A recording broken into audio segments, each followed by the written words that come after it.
Good evening, televiewers, and welcome to your favorite sports program live on My Media Prime Television, simply captioned Prime Sports. It comes to you every Thursday and a rebroadcast on Saturday. And today we are so pleased to know that you are once again with us, especially as we had a month break focusing on the 2019 AFCON that was played out in Egypt, seeing the Algeria being crowned champions of African football for this year, 2019. And that will be our focus today on the program Prime Sports, as we shall be looking at exactly what was the parcours of the Desert Fox of Algeria up to the final, and how did they get to be the champions of Africa this year at the 2019 Africa Cup of Nations. We shall also look at the 2020-21 CHAN, or better said, the 2020 CHAN that Cameroon will be hosting.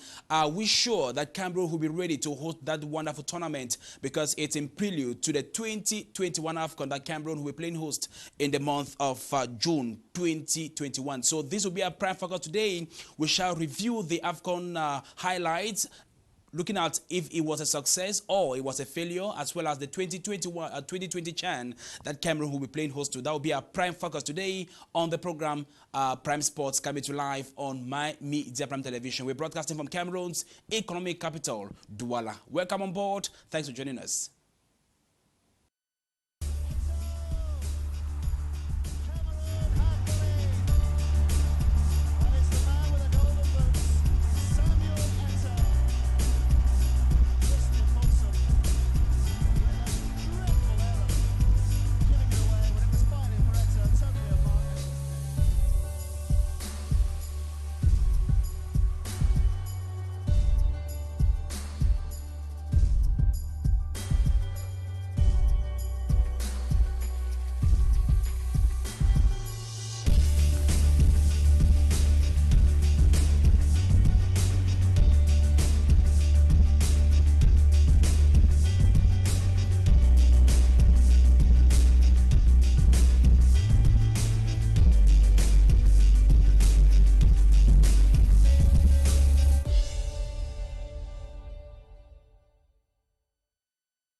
All right, you're welcome back, televiewers, and it's time for us to hook up with our analyst in today's edition of the program, Prime Sports, live on My Media Prime Television. I bring to you our regular analyst on the program, who was with us for 1 month in the program Egypt 2019. He has joined us again, once again, on the program Prime Sports, and I'm so humbled to hook up with him tonight. He's none other person than Sogen Clovis. Bonsoir, monsieur. Good evening, Stanley. It's a delight for me to be here tonight for another free dose of sport. Always a delight to have you. And how was your day, first of all, and how was the week? My day was just as my week. Everything is going on well. Have you had enough rest after Egypt 2019? No, I can say just 4 days, because we're here on Saturday. On Saturday, and today's Thursday, and I'm there. So barely 4 days. It's not good enough for ample rest. No, but you know, we are sport lovers and football lovers, so whenever we are called for a job, we have to get up and start running. That's it, and run for it. I like that. All right, thank you so much, Sangan Krovis, for being with us today on the program Prime Sports. And I hook up with another sports analyst. He is a football coach, a tactician on the green turf. He's right here tonight to also help us, give us his savoir-faire, or better still, his know-how concerning African football. He's none other than Coach Esembe Ebembe Dieudonné. Bonsoir, monsieur. Bonsoir, Stanley. Bonsoir Clovis, bonsoir à tous les téléspectateurs. Bienvenue sur Media Prime. Ta journée était comment? Ta semaine aussi? Très chargé, ben on a toujours du temps pour nos téléspectateurs. Okay. C'est très important. All right. Okay, so glad to have you on set tonight. All right, time for us to bring to you Kame Vibes. It's up next right here. We'll be right back.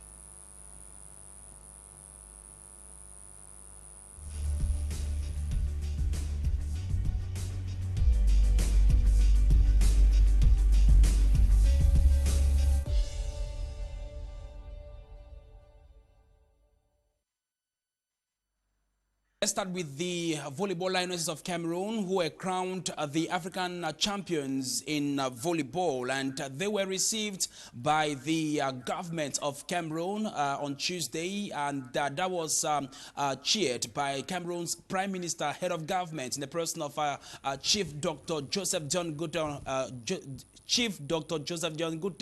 on high instructions from the head of state, His Excellency Paul Biya. The girls of Jean-René Akono met government officials at the airport last Monday upon their arrival back home from Egypt, and got an improved recognition in the presence of the Prime Minister, as I told you. That was last Tuesday. The full squad that was part and parcel of the 2019 expedition out in Egypt was made up of Fotso Mungang Stephanie. We had Bashirun Sherilyn. We had Piatap Etsy, we had Nana Christel, Ruth Manuela, we had Kuala Henriette, we have Mana Yolande, we had Jakua Gamkwa, we had Adiana Estelle, and Ahirindi Yolande. These were the Lionesses that made up the national football team, or better, the national volleyball team of Cameroon. Let's find out what happened upon the how they got to the final and how they won Kenya, as well as how they were received by Cameroon's premier last Tuesday in the following report done for us by Dennis Kang, who'll be right back. For the next edition of the All-African Games scheduled from August 19 to 31st in Morocco. The girls of Jean-René Akono were crowned champion for the second time in the just-ended 2019 Women's African Nations Championship that was hosted by Egypt. Cameroon Lionesses retained its supremacy in Africa after beating Kenya in a fantastic final, 3-2, 25-17, 25-27, 25-23, 23-25, and 16-14 was the score. It should be noted that it's the second consecutive title they are lifting in 2 years. The first was in 2017 when Cameroon hosted the tournament and defeated 9-time champions Kenya to lift up the trophy on home soil. The Lionesses upset host Egypt in a trailing encounter 3-0, 25-23, 25-21, and 25-18 to qualify to the second final in a row, while Kenya overpowered Senegal 3-0, 25-13, 25-18, and 25-20 in another semi-final to reach their fifth final in the last 6 editions.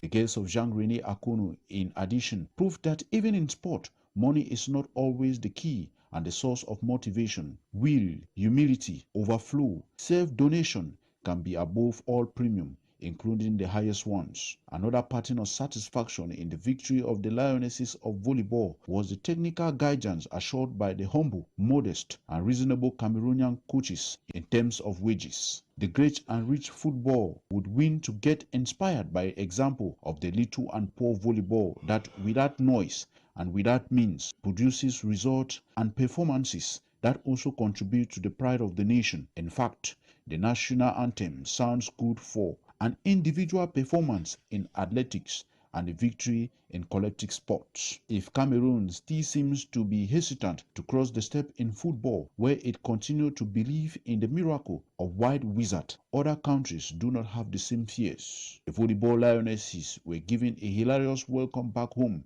after their brilliant performance in Egypt by the Prime Minister and Head of Government, Joseph Dion Gute, in place of the President of the Republic, and the Minister of Sport and Physical Education, Nancy Mwele Kombi. In the upcoming weeks, the volleyball Lionesses of Cameroon will travel to Morocco for the All-African Games scheduled for August 19, another challenge for the volleyball Lionesses.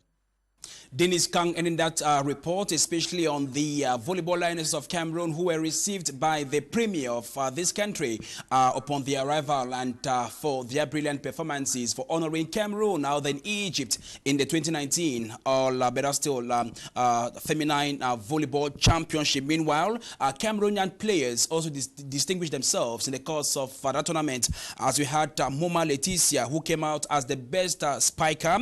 We had Chudang Nana Christel, Senegal of Cameroon, who came out the best receiver. We had Nasser Raiza of Cameroon, who came out the best libero. Meanwhile, Muma Letisia, once again of Cameroon, was the most valuable player of that tournament. And maybe as many people are looking forward for, have been looking up to football, and football is quite disappointing as in recent times. Many are now looking up for the teams like the Volleyball Lions of Cameroon. Why not the Volleyball Lions as well, who are making us proud, and why not honoring the country? And as we heard from that report by Dennis Kang, whatever happens, whenever a gold medal is being won, it is the national anthem of this country that is being sung, and prestige and honor is being given unto it, be it in individual or collective sport disciplines. Meanwhile, the Cameroonian referees who were in charge of the opening AFCON game as well as the closing AFCON game came back to the country recently, and they were received on Sunday, and they were given a triumphant reception out there in Yaoundé. These three entered the land triumphantly after showing their continent and the world how good they master their art and telepathic pitch of classic displays on how the whistle and the flags should be handled. The trio started and ended the tournament in style, though some petit pas spat occurred, normally expected from fans and players of the losing side. Evariste Menkwande, however, is dropping his flag after having been at two World Cups way back in 2010 and in 2014. The 45-year-old has equally officiated in 4 Junior World Cups and the 2018 or the 2008 Olympic Games, 2 African Champions League finals, 7 AFCON plus 2 finals, 2 Cameroon Cup finals, 1 Asian Nations Cup in Malaysia, and a Confederation Cup. This father of 7 kids will subsequently become a CAF and a FIFA instructor after a career of glees and glamour. Meanwhile, for Elvis Nupwe, who is 36-year-old, he is a senior administrator at the Ministry of Public Contracts. He showed some eagle-eyed display in some games, notably the game pitting Tunisia against Madagascar.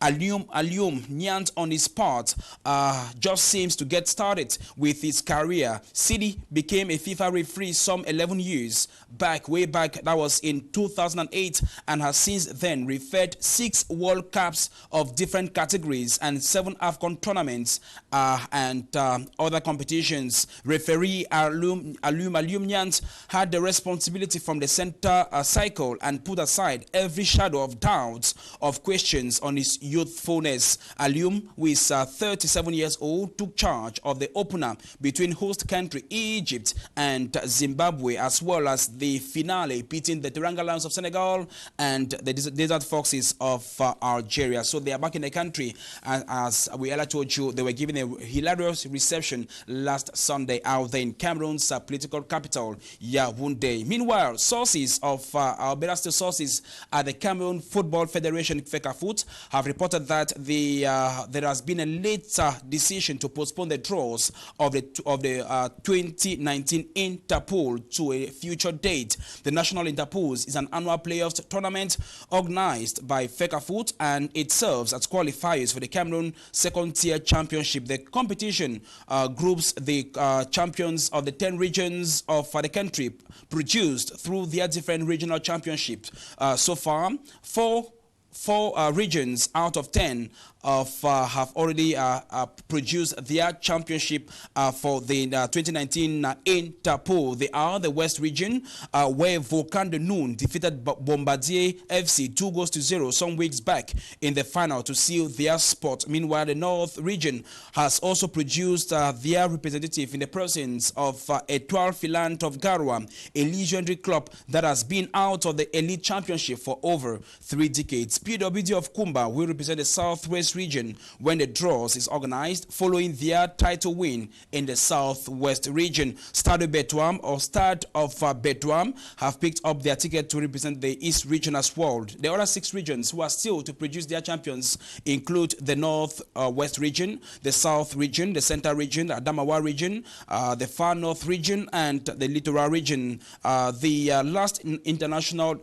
national Interpol were played in a pool format with 10 teams teams grouped in 3 pools. One pool had 4 teams, where the other 2 pools had 3 teams each. It is still to be seen if the format of the competition will change this year, as AS FAB of Yaoundé, Leopard Sportif of Douala, and UFTA of Kribi were the 3 lucky teams to get tickets to the league last season. 3 other teams will certainly follow their footsteps this football season. Let's now take you to the Southwest region to find out how PWD of Kumba became champions and became the representative of the Southwest region in the 2019 Interpools. Let's get the report by our Limbe-based correspondent, Kuma Honore. He'll be right back. The boys of Public Works Department, Kumba, are the winners of the Southwest Regional Championship dubbed Mini Interpools. Their 2-0 victory over the Continental Football Club of Boya qualifies them to be flag bearers to represent the Southwest region in the National Interpools Championship. Both final matches were played simultaneously at the Limbe Centenary Stadium and Middle Farms Field, with PWD Kumba locking horns with Continental Football Club and Jelakwan Sports Academy, tussling with the Limbe City Football Club. The first chance for PWD Kumba came at the 15th minute of the second half, when Ebile Namse was brought down in the penalty box and the referee sanctioned his whistle for penalty in favor of PWD Kumba. Ebile Namse, confident of himself, took the penalty and sent the goalkeeper flying the opposite direction for 1-0 in favor of PWD Kumba. The second goal came in at the 60th minute after Ebile Namse doubled his scoring chances to loop the goalkeeper of Continental FC after receiving a pass from the midfielder. Betranga cemented the victory for PWD Kumba after scoring the third goal at the 80th minute to make the scores 3-0. PWD Kumba will be representing the Southwest region 10 years after the last participation at the National Interpools. We just received our Prime Minister here some days ago in Kumba. He told us, and we knew him, he is a Kumba child. Today, Kumba is coming back and going for Interpools. We are inviting him. We are inviting all the senators in Meme, the Mbiles, all of them, our father from Mukete, we are inviting them to put their hands together so that this team should bring back the glory this team used to have in the yesteryears. Meantime, the Limbe City Football Club did everything in their capacity to secure a chance for the National Interpools. Leafcast win turned out to be a mere show after the determination of the boys of PWD Kumba to acquire the lone ticket to the National Round Robin Tournament when unperturbed. The president of Fecafoot Southwest Region promised to galvanize resources in the region to support PWD Kumba to secure a ticket for the Elite 2 Championship in the 2019 Interpools Tournament. Because we are looking at all the stakeholders in the game of football. Everybody has to be, we are striving to perfection. There is no doubt that we are all striving to perfection. Everybody should play his role well and do it for the interest of football in general. And the people of the Southwest should be able to support football. PWD Kumba will have to return to the drawing board to fine-tune strategies to bring back the glorious days of football in Kumba and the Southwest region at large, which is yet to have a single theme in the Elite Football Championship.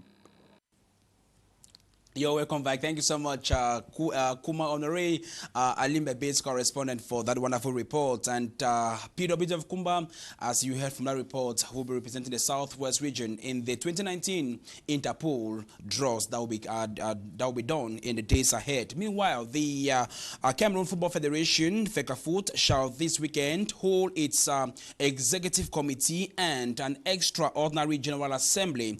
In a communique signed by the Secretary General of Fecafoot, Fecafoot in the person of Benjamin Didier Banlock. The General Assembly has been scheduled for this Friday, the 26th of July 2019 at out the Yaoundé at exactly 11 a.m.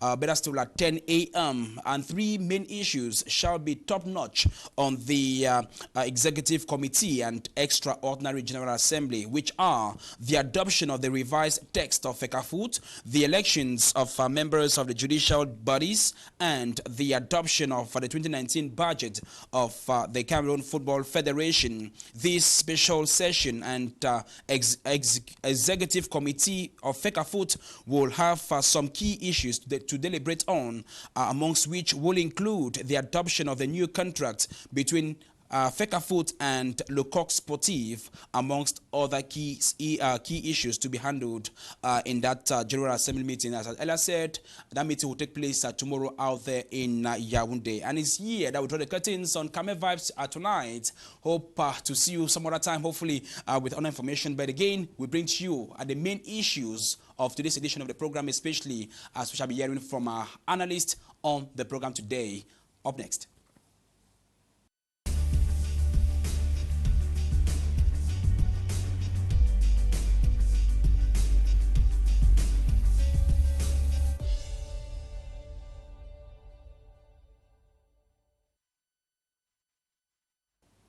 All right, you're welcome back. And time for us to hook up with analysts on the program today. I'll start with you, Sunken Clovis. Camel Vibes, which story caught your attention? Three of them caught my attention. I'd like to start with the volleyball team. These are girls that went to Egypt without making any noise, like the football team. They did not ask for any bonus. They went, they brought back. They saw the conquered? They conquered, and that's great.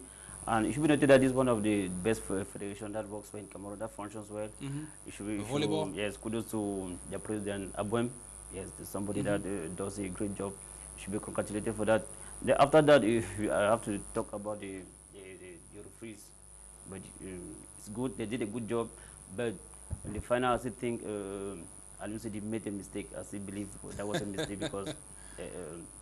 That penalty, that ball was a penalty. There was a penalty for the Senegalese. The ball that touched Gejura's hand, that was a penalty. And even at the beginning of that game, you should have given at least some yellow card to the Algerian players. So definitely, hopefully you should add more beef to that point, especially when we shall be talking about the evaluating the 2019 AFCON that just ended last weekend. Then thirdly, talking about Interpose. So we don't know when the Interpose will begin. I know that from there, three teams will be promoted to the elite, to national elite. So if those teams are not promoted, we don't know when the league will start, and that's a problem. I know the CHAN is fast approaching, and who are those to take part in the CHAN? Those local players. And for them to be fit, they need to be in competition. So when they keep on dealing like that, our players won't be fit for the competition. Right. We will be fit. And when I look at the South region, that's a region that doesn't have any team in the elite football, and they have they have the best stadium right now in Cameroon. All the teams in Douala, they have been playing there in Limbe for 2 seasons. Limbe has four stadia. They have Guémé, they have Sentinel, they have Media Farm.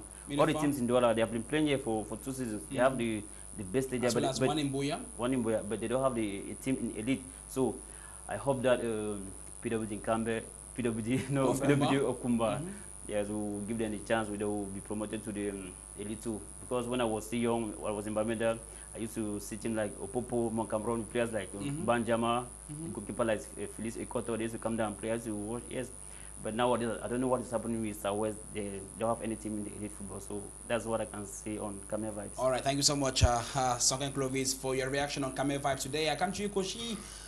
Qu'est-ce qui t'a marqué, monsieur? Oui, les Lions du volleyball, leur brillante performance en Égypte, c'est pas facile de gagner un titre deux éditions consécutives, sans bruit. Aussi, le Cameroun n'a pas pu arriver à la finale de la Coupe d'Afrique des Nations, mais le Cameroun a eu à prendre part à cette fête grâce à la présence de nos arbitres, Alioum Sidi et ses assistants, qui malgré tout ont fait une très bonne Coupe des Nations. C'est pas évident. Alioum Sidi rentre dans l'histoire. Il dirige l'ouverture de la CAN et continuer la CAN. C'est pas donné. Okay.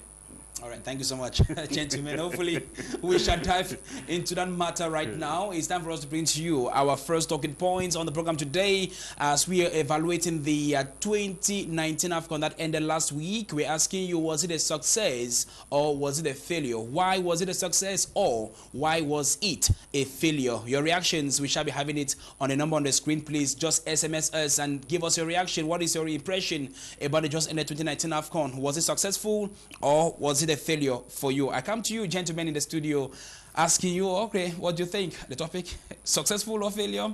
The AFCON 2019 in Egypt. There's somebody, I've forgotten the name, always says it. Adults do not say yes or no. The adults, they explain. Always explain, all right.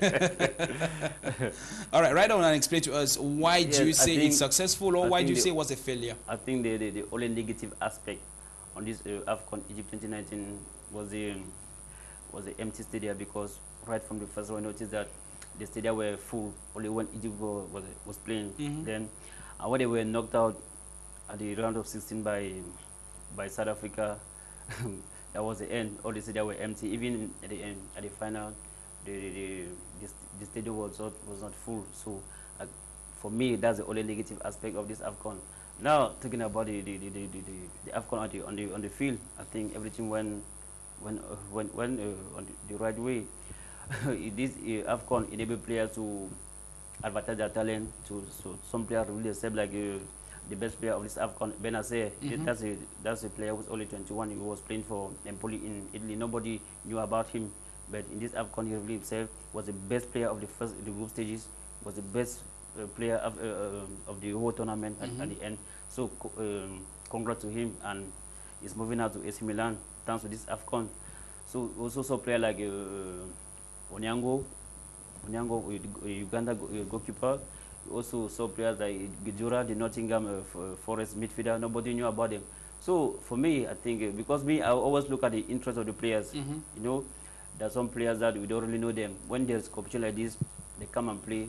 It helps also us to know about them, and it also helps them to get better clubs in Europe, because I always look at the interest of the player.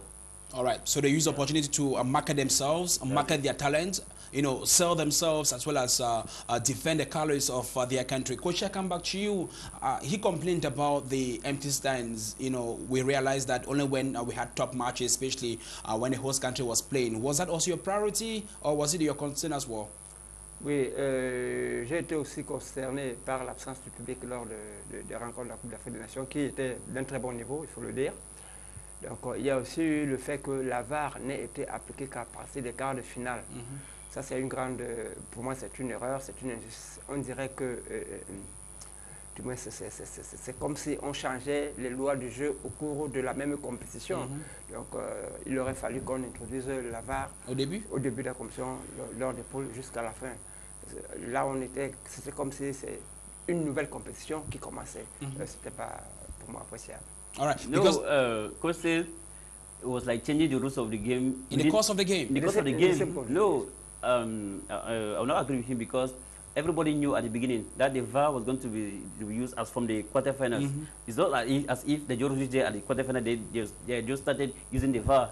So that's different. Everybody knew from the beginning that the VAR would introduce from the quarterfinals. Quarterfinals. Yes. All right. Now I come back to you to ask you. Je vais y revenir, s'il vous plaît, parce que là c'est un autre débat. Sur le plan technique, il y a beaucoup de clubs qui ont eu beaucoup de sélections d'équipes nationales qui ont eu des pénalités ou des buts refusés au premier tour, alors qu'avec la VAR, ces buts devaient être accordés. C'est vrai, c'est comme on a dit en finale, un pénalty clair pour le Sénégal, il n'a pas été sifflé. Donc ça c'est la VAR, il fallait soit faire avec du début à la fin, soit ne pas faire avec la VAR. Definitely we'll come back to that, to talk about the VAR, you know, to look at the positive aspect as well as the negative aspects of the VAR. But again, I come back to you, Clovis. You complained about the empty stadium. Meanwhile, while in Egypt, the president of the Confederation of African Football, Ahmad, made it clear that the result of having empty stadia, or better still having empty stands, was simply because they were trying to avoid a stampede. They were trying to avoid too much people in the field whom they cannot provide their security. I quite recall when Egypt won over the hosting right of the 2019 AFCON from Cameroon, many people complained that why Egypt, with the insecurity plaguing that country. And that was the concern of every football pundit. And now, Ahmad said that he prefers to have a football match with few spectators, at least with and with ample security, than to have a full stand or a full stadium with people, yet the security is not guaranteed. So which one do you prefer? Because at the end of the day, the AFCON has come and gone. We've not heard much of any incident of insecurity. But for the game, Tunisia-Senegal, where we heard and we watched a video where the journalists from Tunisia, like those of Senegal, especially when Senegal scored against Tunisia, it was a tussle between the journalists. What do you make of it? Yes, I think when I get to talk is as if spectators came to watch the game and they sent them away. Though the stadium were empty because spectators did not show up for the matches. They didn't find. Are you sure they didn't show up, or do you think that CAF normally didn't do a lot of promotion? Are you saying that the tickets were empty or were costly? That's why the fans they never bothered, to buy one and come to the stadium to watch games. No, I think the cheapest ticket there, the cost of the tickets, if you want to convert into CFA francs, our currency, I think it will be 3,600 francs. So I don't know the level of the life standard in the Egypt, economy of Egypt. Yes, I think here in Cameroon, if a ticket is sold for 3,600, I think not everybody can afford it. So I think that can also be one of the reasons why people did not show up for the matches. But I still believe that what Ahmad is saying, it doesn't really justify the absence of the spectators in the pitch in the stadium, because it's as if spectators came to watch the matches and they sent away. No, spectators did not simply show up for the matches because, look, for example, here in Cameroon, on Saturday and Sunday, we have Premier League, have a League 1, we have a Bundesliga, have a Calcio, we have Calcio. Some people, they prefer sitting home and watching those matches, those foreign leagues on TV, rather than going to Limbe to watch our local championship. So I think maybe at that time, spectators there in Egypt, they preferred something else to go into to matches. That's what I think. All right, the match was playing every day. Yeah. The match were playing every day. The matches were playing every day. Yes. But if somebody is going to the field because he has a particular interest, if I don't have interest in something, I don't see why we go there. All right, so gentlemen, now let's appreciate the level of the game. What the quality of the game we had in Egypt? Can we say it was worth appreciating? Maybe can we say African football has increased, has improved? Did we have some what should I say? Some records that were created out in Egypt from the way we had from the games we watched all the way from all the games from the 24 countries. I know you bear with me that at least we had some surprises this year that we never had before in football, in African football. Yes, I was here. I told you once that I knew my idea about this AFCON with 24 teams. For one, I thought this would bring the level of the competition lower. Down. But I was surprised. The level was good. It wasn't bad.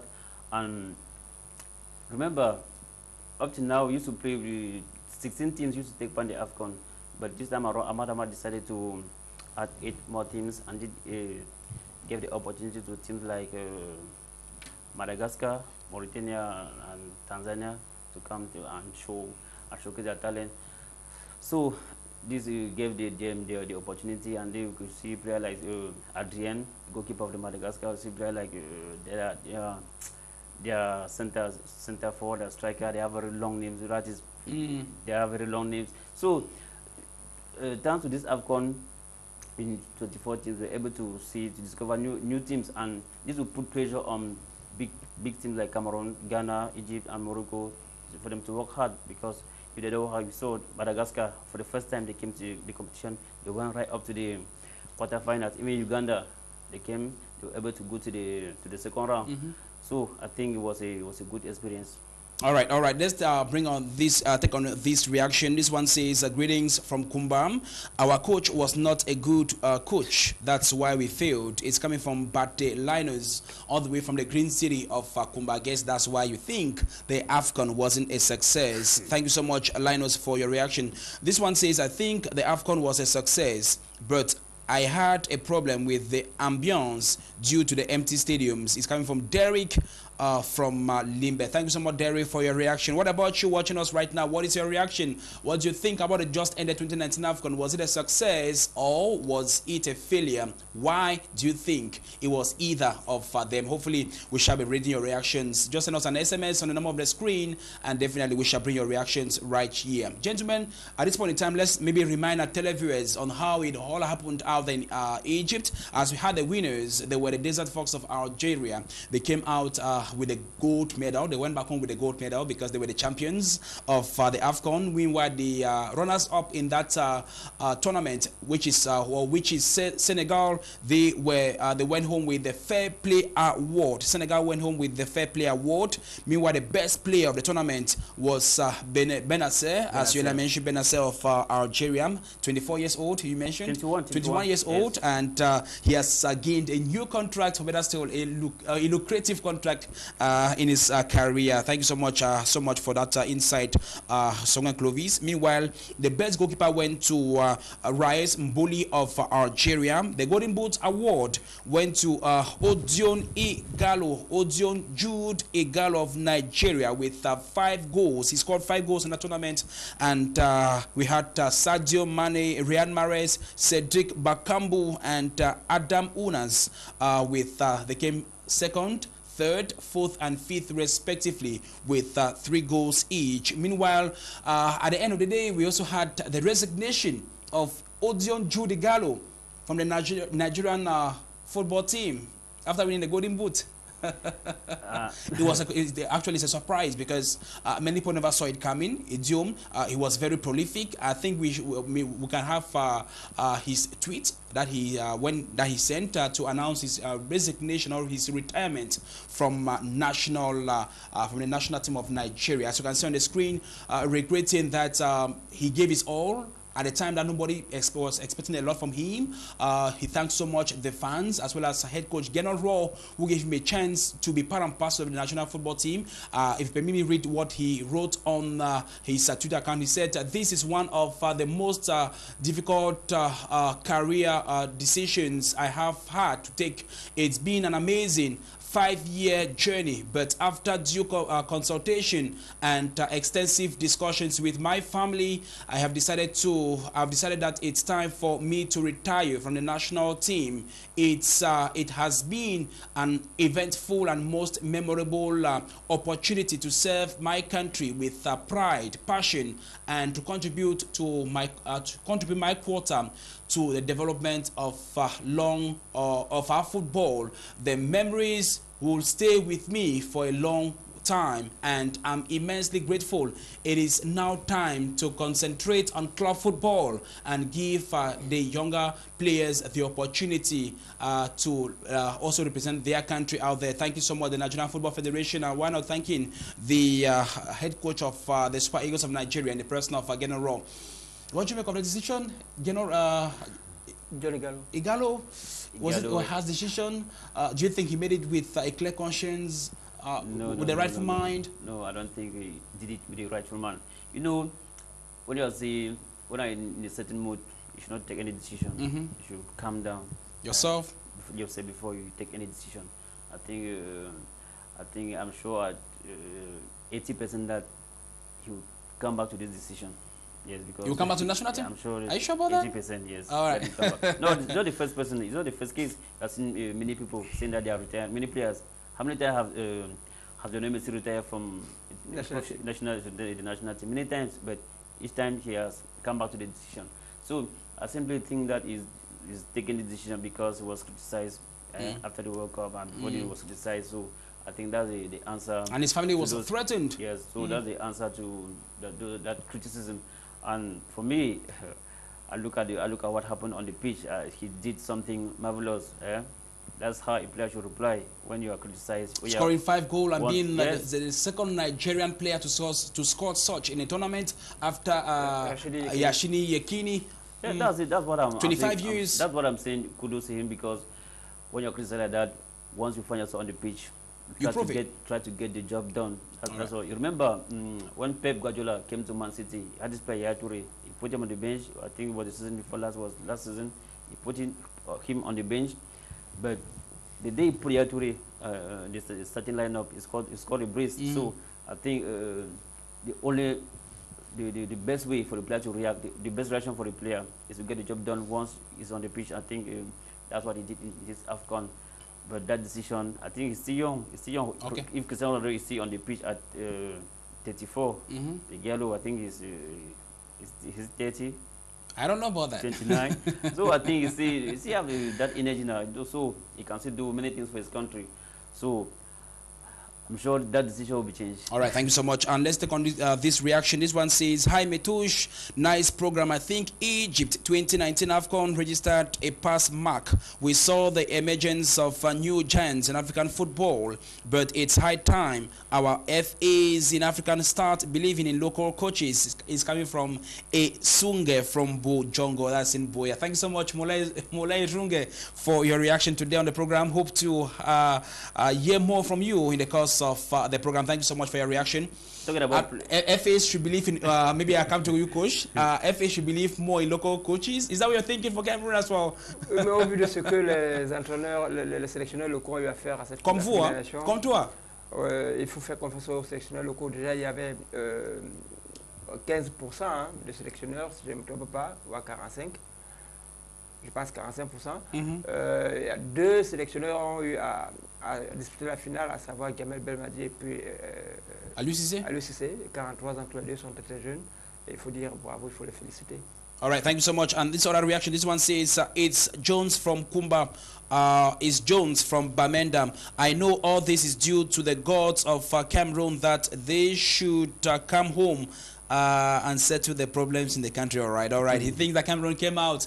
Cameroon was sent out of the AFCON by Nigeria because of the issues, the political wranglings affecting the country at the moment. So he's happy that Cameroon came back, and hopefully he's praying that we put everything in place for us to have peace in our darling nation, Cameroon. Meanwhile, we had a total of 175 yellow cards that were dished out in that tournament, and 5 red cards were also awarded to players who misbehaved. And the matches, we had 52 matches that were played all together, and we had 9 days that hosted the competition out there in Egypt, gentlemen. So now let's focus on the VAR, because normally most people say it was a good thing that we had the VAR, others say it was a bad thing, So what do you think is the pros and the cons of the VAR, the good and bad aspect of the VAR? Kochi, what do you make of it? What is your praise out of the VAR? Should we have it in African football? Because some people say it's destroying African football and football in general in the world. What do you think? Oui, il y a des personnalités comme Michel Platini qui avaient été contre la VAR. Nous autres, on était pour. C'est comme tout couteau qui a son revers, tout médaille qui a son revers. La VAR, on se dit, l'arbitre ne peut faire n'importe quoi, prendre n'importe quelle décision, alors qu'il y a la vidéo qui retrace, qui remontre, qui nous relate la vérité. Mais cette vérité, très souvent, a été biaisée. On sait que les arbitres, à un moment donné, très souvent, chez nous au Cameroun, un arbitre te dit, après Dieu sur la terre, c'est moi. Donc il peut prendre une décision malencontreuse, mais avec l'arrivée de la VAR, nous nous sommes dit que les choses devaient être plus élucidées, plus claires. On ne sait pas le cas, il y a toujours des discussions, on n'est pas d'accord sur la décision du VAR. On l'a vu avec la finale de la Coupe des Nations. C'est dommage. C'est dommage. Clovis? As coach is saying, people like Platini, they were against the VAR because they thought football is for human beings are not perfect. So thought we should allow. We should accept the imperfection from human beings, because we are bound to make errors. That's it. But again, with the VAR, it's more complicated. VAR is more complicated because at times we don't understand certain decisions. Like in the final, we don't know what happened, because remember the semi-final, Senegal, Tunisia, the first penalty Tunisia obtained was a a handball on Koulibaly. It's from there that he got that yellow card that suspended him for the final. But after that, the ball touched Gallagher's hand.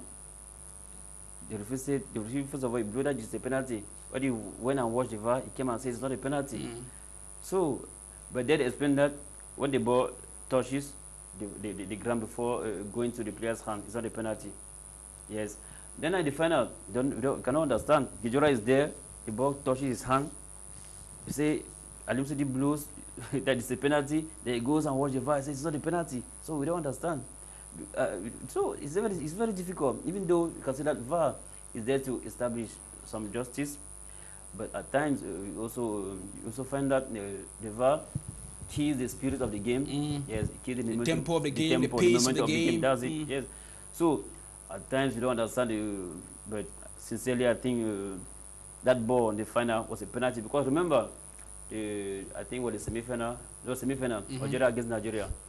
When Algeria they were leading by 1-0. The penalty Gallo scored was a ball that touched the center defender, Algeria center defender Mandi. The ball touched his hand. So I don't know what's the difference between that ball and the final. There's no difference. There in the semi-final, Algeria against Nigeria. But these were two referees. No, the penalty. Two different referees. Two referees. No, the final. Aliou City did not take the decision on his own. His decision was a penalty. He went and watched the VAR before he came and canceled the penalty. So do you think he was influenced by? Was it by the VAR or by the people behind the VAR? Sincerely, I think he was influenced by the people behind the VAR because blew that is the penalty, and for me, I still believe that it's a penalty. That ball was a penalty. All right, thank you so much. Thank you so much, televiewers. You're watching Prime Sports coming to you live on My Media Prime Television. It is the first edition after we had a 1 month break with the special AFCON program, Egypt 2019. So we are right here today to revisit the high moments of the AFCON, asking ourselves tonight, was it a success or was it a failure? What do you think? Was it a success or was it a failure? And we'll receive your reactions on the numbers on the screen. Just send us an SMS on the numbers on the screen, and definitely we shall read it right here before Pat Company know that at exactly 11 p.m. we shall be saying goodbye from this end. Meanwhile, the 2021 AFCON qualifiers were also part and parcel of the 2019 AFCON. In a symbolic ceremony, Cameroon received the CAF flag from Egypt, signing out the end of the 32nd edition of the Total Africa Cup of Nations that Egypt played host this year, and the start of the road to the 33rd edition of the AFCON that Cameroon will be playing host. Hani Abu Rida, head of the local organizing committee. I don't know, George, can we have the handing over ceremony of the baton of command from Egypt to Cameroon out there in Egypt? As I told you, Hani Abu Rida, head of the local organizing committee, handed the flag to Seydou Bombon Joya, the president of the Cameroon Football Federation, in the presence of the CAF president Ahmad Ahmad. Cameroon will host the 2021 African Cup of Nations for the second time in their since they hosted the last tournament in 1972. The draws of the 2021 AFCON qualifiers were also conducted in Cairo, and the group phase of the qualifiers will be preceded by a preliminary round involving 8 teams by the last FIFA rankings. After that, the winners of the 4 matches will head into the group phase, while the 48 teams will be divided into 12 groups of 4 teams each, and the top 2 sides from each group will earn a ticket to the 2021 showpiece in Cameroon. Now, time for us to bring to you the 2021 qualifier draws. In Group A, we have Mali, Guinea, Namibia. Meanwhile, we have Liberia and Chad that will first of all play. Will first of all have 1 game to play to see the final or the finalists to join the group to join Mali, Guinea, and Namibia. In Group B, we have Burkina Faso, Uganda, Malawi, South Sudan, and Seychelles. South Sudan and Seychelles will also have to play a game to find out who stays in that pool for the qualifiers. In Group C, we have Ghana, South Africa, Sudan, Mauritius, Ireland, and South Tome and Principe. The same thing will have to apply to Sao Tome and Principe as well as Mauritius Island. Meanwhile, DR Congo, Gabon, Angola, Djibouti, and the Gambia will also have to play same. In Group E, we have Morocco, Mauritania, Central African Republic, and Burundi. In Group F, we have Cameroon, we have Cape Verde, D, we have Mozambique and Rwanda. In Group G, we have Egypt, Kenya, Togo, and Comoros. In Group H, we have Algeria, Zambia, Zimbabwe, and Botswana. In Group I, we have Senegal, Congo, Guinea-Bissau, and Eswatini. Group J, we have Tunisia, Libya, Tanzania, and Equatorial Guinea. In Group K, we have Ivory Coast, Niger, and Madagascar, and Ethiopia. Meanwhile, in Group L, we have Nigeria, Benin, Sierra Leone, and Lesotho. So those are the pairings or the qualifier draws. What do you make of it? First of all, Egypt, the chapter of the 2019 AFCON has been closed, and the chapter of the 2021 AFCON has been opened in Cameroon. And the pools already, the qualifiers, the draws have already been made public out there in Egypt. So initially, what do you think the road to Cameroon? Is it slippery? Is it a good one? Is it a good one? For those who want to come to Cameroon in the year 2021? I think after missing 2019, it's a golden chance we have to organize 2021. I think those people here one day don't want to carry shame. I think they will do everything possible for us to be able to host in 2021. So when I look at our pool, we have Cape Verde that just prevented us from taking part. I think it was in 2015. Mm-hmm. They didn't take part because Cape Verde, they stopped us. We also have Rwanda, but this time around we are the host country, so automatically we are qualified. So I think first of all, we have a coach. You need to coach immediately so as to get prepared. So that's what I think. Right now, since we already qualified for the AFCON, so we need a coach to be working with the players. And with your permission, please, I'd like to say last word on Egypt 2019. When I look at the best 11, they have a problem. A team like Algeria that share the best defense with Senegal, they consider just 2 goals each. But in that defense, you have 3 Senegalese players.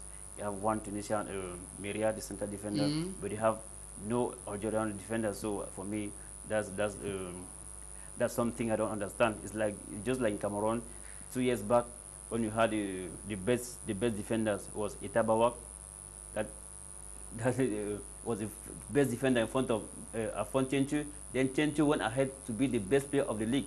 So that's impossible. You cannot be in your domain. You are beaten in your domain. Then at the end, you're the best player. So those are things at times we don't understand in football. So you think it wasn't fair enough to have the first 11 with 3 Senegalese defenders in that squad? But Senegalese, Algeria, they considered 2 goals, just like Senegal.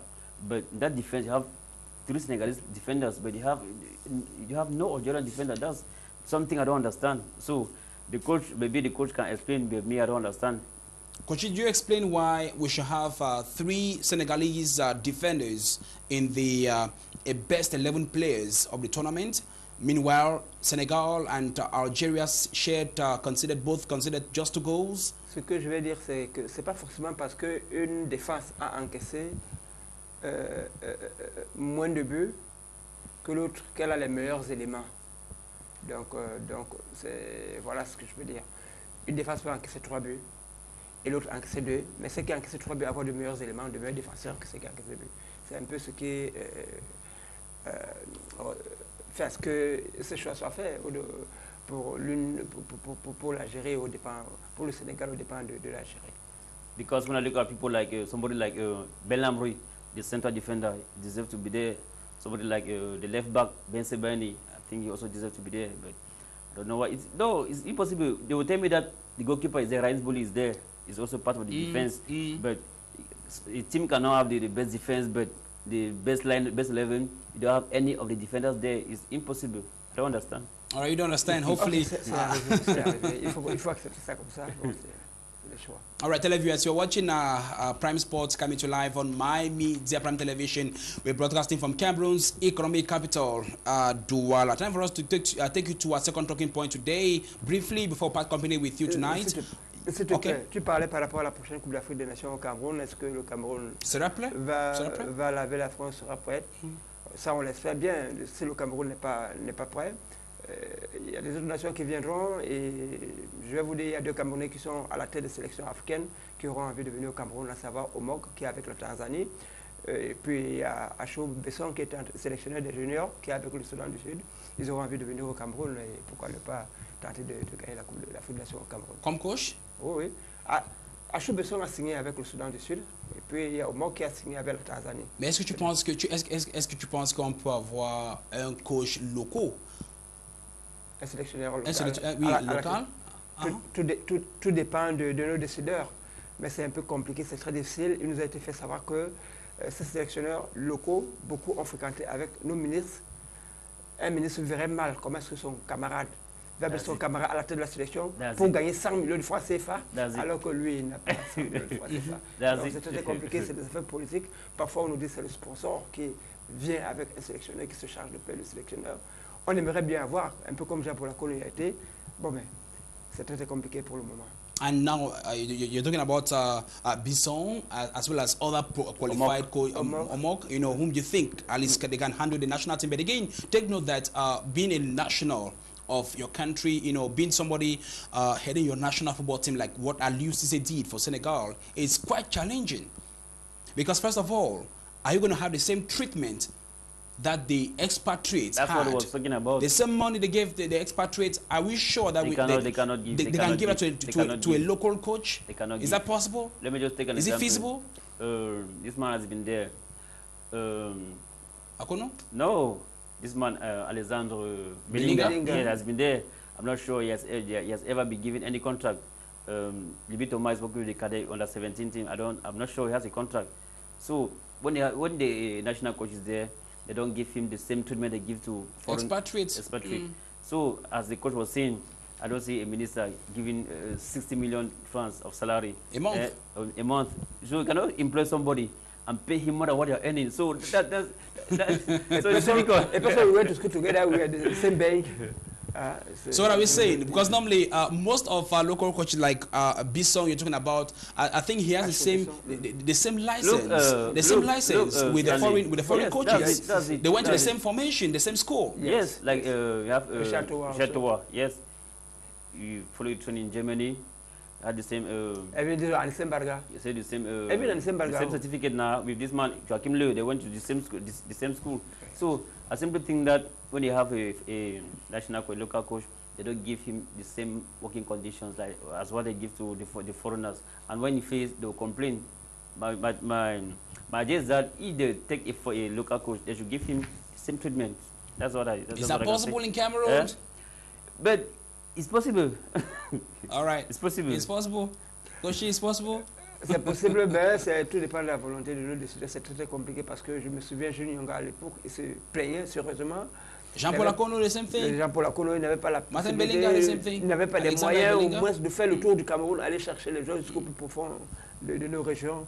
Donc on ne donne pas ces moyens. All right, time for us to move on to our second talking point before part company with you tonight. And we shall focus on the 2020 CHAN that Cameroon will be hosting next year. A team of technical experts from the Confederation of African Football are expected in Cameroon by the end of this week, according to a report from kick442.com. The team will be visiting the Central African nations for its first inspection mission of infrastructure set aside to host the CHAN 2022 competition. Recently moved from Ethiopia to Cameroon. Georgie, can we have the images, please? The CHAN is a CAF-organized tournament for players plying their trade in their national championships. The 6th edition of the 16th Nation Championships will require the same kind of logistics for the previous 2019 AFCON tournament. Cameroon won the rights to host in 2015. The upcoming event in Cameroon was handed to the 2016 AFCON host nation to prepare the grounds for the 2021 AFCON tournament to take place in the country. The need to use the CHAN for the 2020 as a preparatory aid is one of the reasons why both parties are in talks to align the kick-off dates of both events to be similar, if not the same. Gentlemen, Chan 2020 is around the corner. Cameroon will be playing host to that tournament, and the chances, the possibilities of having it been moved from January, that it has always been, to maybe May or June, so as to align with this, to align it with the 2021 AFCON, the same period, same time. Is that feasible? Because the officials of the Cameroon Football Federation are in talks with CAF. I think the last edition that took place in Morocco was in January. Yes. So now FECAFO, they want it to be taken to May, so that they can evaluate the state of the stadium, so as to see, because that's when the AFCON will be played. So I think for me that's a good idea. And I also think the idea behind that is that they are late. They are not ready in the construction of the stadium. And I'd like to lay more emphasis on what is happening on the pitch, on the players. You know, this is a team that doesn't have a coach. You know that, all of us know that. Yeah, there's no coach for this category in Cameroon right now. And I don't know what is the problem. You have people that are ready to do the job. You have somebody like Dumebo, so who had been there before. And people like Eugene Keke, they can do the job. There are many coaches like that, and Sembagafo is there. So I don't know why this team doesn't have a coach. And we're just talking about the league. The players that will take part in this competition are local players, and the league need to start as early as possible for this player to be fit for the competition. So if we start the league late, our players will not be fit enough to take part in the competition. Remember, 2 years back in Morocco, we came back with Anderson. We came back with 1 point after losing to Congo. Angola, we had a draw, 1 goal each way on either side, and the last game against Burkina Faso. So that wasn't a good performance. And I focus most on what is happening on the pitch. Why? Because football is a profession, and I look at this, the interest of the players. When I look at the sport that took part in this Chan in Morocco 2 years back, there are people like Junior Awono, who was the captain, is now playing for a team there in South Africa. People like Laza Bitan is in Moldavia. I have somebody like the center defender was by them playing for Les Astres. Owundi Bertrand is now in the USA. People like so you have many players like that have found their way outside, because here in Cameroon, players, they are working under very hard conditions, and this is a competition for them to advertise their talent, so as to be recruited in clubs where they can have better salaries, they can live a better life. Because here in Cameroon, players they are really suffering. I spend my time with them and know what they go through on a daily basis. So why not again? Because when you look at the AFCON that just ended, all our 23 players were professionals. So no local player was there. So this is a competition. So we have to give them that chance, so as to advertise their talent, because they need to look for a better life. So that's what I can say. All right. So Gosha, I come back to you. A part of having the players and having a coach at the helm of the national team of Cameroon, what about infrastructures? It takes everything. It's a whole chain. We need to have good roads, good stadium. First of all, what is the state or what level of execution are the construction projects on right now? Oui, tu venais de nous dire que la CAF enverra des émissaires pour Definitely, and that's why they are coming. Voir les détails des travaux, les avancées. C'était la même chose lorsque nous étions candidats à l'organisation de la Coupe des Nations. Je n'ai aucune idée en principe par rapport aux infrastructures, mais je sais quand même qu'en ce qui concerne les stades, pour pouvoir parler, on nous fait savoir, il y a des photos, des images, on nous montre à travers les réseaux sociaux que tout est pratiquement fait prêt. Il n'y a pas que les infrastructures sportives, l'état des routes, des hôpitaux pour pouvoir accueillir des joueurs en cas d'accident. Et on parle aussi au niveau sur le plan communicationnel. Qu'en est-il avec la connexion Internet? Donc ça, c'est autant de choses. Vivement, j'espère que nous serons prêts pour pouvoir organiser cette Coupe d'Afrique des Nations réservée aux joueurs locaux qui permettent à ces derniers de se faire voir, de se faire vendre. Mais à l'allure où vont les choses, let us wait and see. All right, let us wait and see. The coach doesn't want to voice it out. Yes, doesn't want to voice certain things out. Maybe he's a politician. When you leave the Koti, going to Nyalai, you can see the road there. I don't think it is. I don't. In this century, I don't know how we can have such a road in Cameroon. Okay, So maybe permit me ask, maybe rephrase the question. Cameroonians authorities want to have the date of the CHAN, brought forward from January, hopefully to May or to June. Is it because they really want to have to align the seasons of the 2020 CHAN and the 2021 AFCON, or is because they want more time for the construction works to be completed? What do you think is the raison d'etre for asking for a shift or for a glissement de date? I think they're asking for a shift because they're not ready as far as constructing the stadium is concerned. Because what they are saying is that they want to put the competition in June, so as to be able to evaluate, because the AFCON will be playing in June. They'll see if it rains, what will happen, so as to adjust. So I think that's the coach will call it fuite en avant, because for me that's not the main reason. They know that they are late, and they need more time to so as to be ready in the construction. Because when you look at, I was talking about when you live in Dokoti, want to go to the Japoma Stadium, the road linking Dokoti to the Japoma Stadium, I think that road, I don't know how we can describe it. I don't know. I don't know if it tells somebody abroad that you have such a road in Cameroon, the person will not believe, but the road is there. So I think we are late, and we simply want to avoid another shame, because you couldn't host the 2019 AFCON, and this time around you have been given this chance, and it should be noted that, and I feel that if you're unable to host this chance, I'm sure CAF will take away the 2021 AFCON. All right, because normally the CHAN is 16 teams and the AFCON is 24 teams. So if we can host 16, then we can host 21, and therefore, Koshi, is going to be another problem for Cameroon, because many people have been longing forward for having, first of all, having the 2019 AFCON. Many people have not yet forgiven the authorities or CAF per se for having stripped off Cameroon from the hosting rights. At the time, many people had invested millions, in constructing hotels, restaurants, good sites for tourism. Unfortunately, that dashed out, and right now they are in deep problems, or they are facing a lot of difficulties. Do you think that with the CHAN next year, Cameroon can be able to cover up and prepare ourselves for 2021?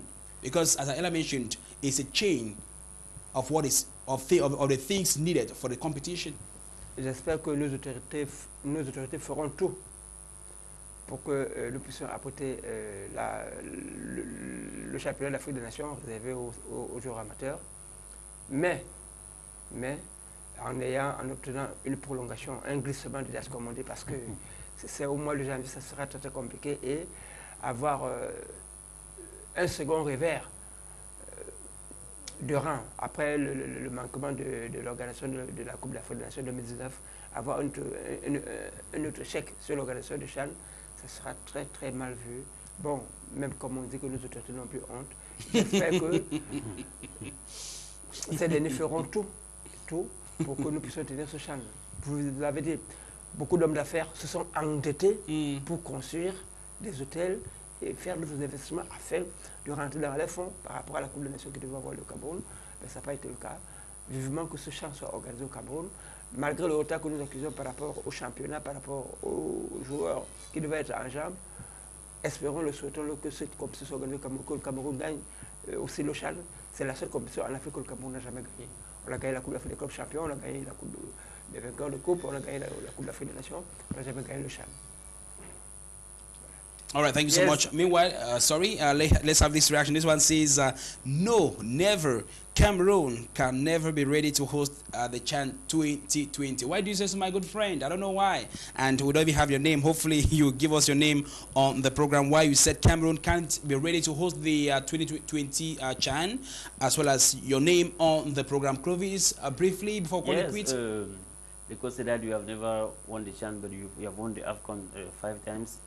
But why? Why is it like that? Because in our national team, as call it Team A, Equipe Fagnon, most of our players are professional. They play abroad, so that their level, their performance doesn't really reflect our local football. But the team that really reflects our local football is that Intermediate Lions, the team that take part in that CHAN. The only one, so it's junior. Okay. But Shan, there's no age limit there. If you have 30, 35 years. Okay. Yes, Once you're playing, local local player. players. When you are playing Local at player. home, At yes, home. you Local can be, player. yes, you're eligible for that team. So I think that's the cause, because see, yeah, our local championship is poorly organized. Have players that are nowhere, Well paid, yeah, well they're organized treated. as well. Yeah, the league is not well organized. Have a team that doesn't have a medical doctor. So under such conditions, I don't know how a player can perform. So what we saw in 2018 in Morocco, that was only the reflect of what we have here in Cameroon. So I was not surprised. All right. Thank you so much, Coach Esembe Bebenzeroni, for your participation tonight. We're humbled to have you on set tonight, sir. Oui, merci Metougué, merci Clovis, merci à tous les téléspectateurs. Je ne saurais partir sans dire que le Kosso Football Academy de Douala lance sa saison demain à 15h à lundi dans son complexe multisport. Donc on va contacter Metougué. Metougué passera les uns ou les autres mes contacts et tous seront les bienvenus. C'est les seniors, les juniors, les cadets et les minimes qui seront les bienvenus à lundi. All right, so for those of you watching us right now who are talented footballers and you want to practice the trade of football, why not? There is a recruitment exercise tomorrow, hopefully at the Lendi Sport Complex. So hopefully Koshi is in charge of that. And you want more information, please, you can get to us after the program. Hopefully we shall give you more information about that. Clovis, merci beaucoup, mon frère.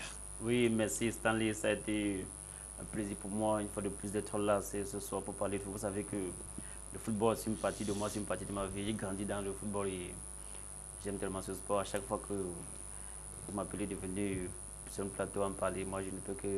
En fait, ce n'est qu'un plaisir pour moi d'être là et à chaque fois, j'ai toujours été là. All right, thank you so much. And let's bring this last reaction. This one says, I feel we may plunge ourselves in another wahala with the present state of affairs. It takes so much to put the other sectors in place.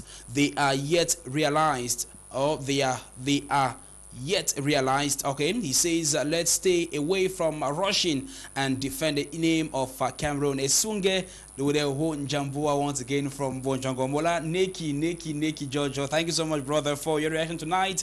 And I hope that the people of Bonjongo in Boya are doing fine and they are doing waxing strong as well. Thank you so much for watching, especially those who sent us their reaction on the program today. We are so humbled with your participation via SMSs. We are so humbled, and catch the rendezvous with us next week, Thursday at exactly 9:30 p.m. live on My Media Prime Television. It's simply The African Eye. Thank you so much, gentlemen. Thank you so much, Coach. Thank you so much, Clovis. Thanks so much to the producer of this program tonight, Mr. Elton George. You were so prolific. You were so wonderful. You are indeed the Wilfried Zaha that you are. Thank you so much for your contribution. Thank you so much as well to Mr. Billy Bob Ndiveli Fongo. Believe for also your wonderful input on the program today. Mr. Mbu Tabe Jerry, he was out there for he was at the broadcasting unit of this production. Thank you so much. And to all those who watched us on the televiewers and all my collaborators, we are so humbled for your input on the program today. It was a success because of you,